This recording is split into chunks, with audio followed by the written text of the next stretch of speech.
Are you talking to me?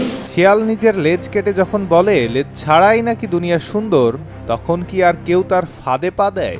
বিশ্ব বাণিজ্যের ময়দানে আজ ঠিক সেই লোককথারই পুনরাবৃত্তি ঘটাচ্ছেন ডোনাল্ড ট্রাম্প। ট্রাম্পের ট্যারিফ খেলা এখন আর কাউকে ভয় দেখাচ্ছে না, বরং এই শুল্ক রাজনীতির জালেই যেন আটকে পড়েছে খোদ ওয়াশিংটন নিজেই।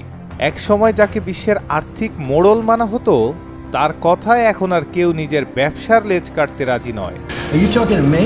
Ask him a question. Which Did one? you hear What me? did you want Did you him to hear me? Yes, Ask- Trump ক্ষমতায় আসার পর একের পর এক দেশের উপর শুল্ক আরোপ, ইরান ইস্যুতে চাপ, ভেনেজুয়েলা নিয়ে আগ্রাসী তৎপরতা, এমনকি গ্রিনল্যান্ড দখলের ইচ্ছা, সব মিলিয়ে যুক্তরাষ্ট্রকে ঘিরে তৈরি হয়েছে অস্বস্তি ও অনাস্থার আবহ। বিশ্ব বাণিজ্যের খেলায় ওয়াশিংটন এখন আর নিরপেক্ষ রেফারি নয়, বরং অনিশ্চিত খেলোয়াড়। Trump just wanting to take over Greenland is absurd. It's absurd. That's their problem.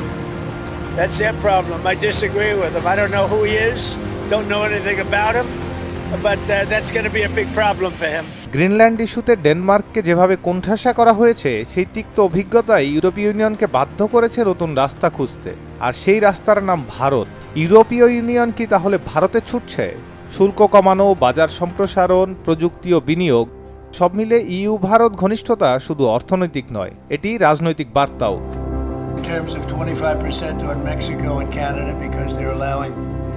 একই ছবি কানাডায়ও। প্রধানমন্ত্রী মার্ক কার্নির বেইজিং সফর যেন নীরব বার্তা দেয়, ওয়াশিংটনের উপর অন্ধবিশ্বাস এখন বড় ধরনের ঝুঁকি। তাই তো যুক্তরাষ্ট্রের সবথেকে কাছের প্রতিবেশী কানাডা এখন চীনের সঙ্গে বাণিজ্য সম্পর্ক জোরদার করছে। কারণ পরিষ্কার, ওয়াশিংটনের ট্যারিফ নীতির ওপর ভরসা করে ব্যবসা চালানো এখন অত্যন্ত ঝুঁকিপূর্ণ। তাই চীন ও এশিয়ার অন্যান্য বাজারে কানাডার নতুন বিনিয়োগ।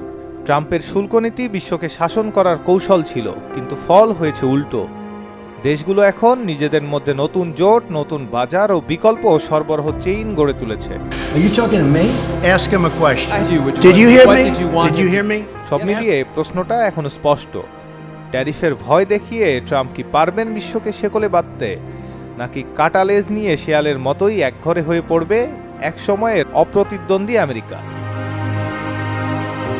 অভিক চক্রবর্তী, চ্যানেল 24।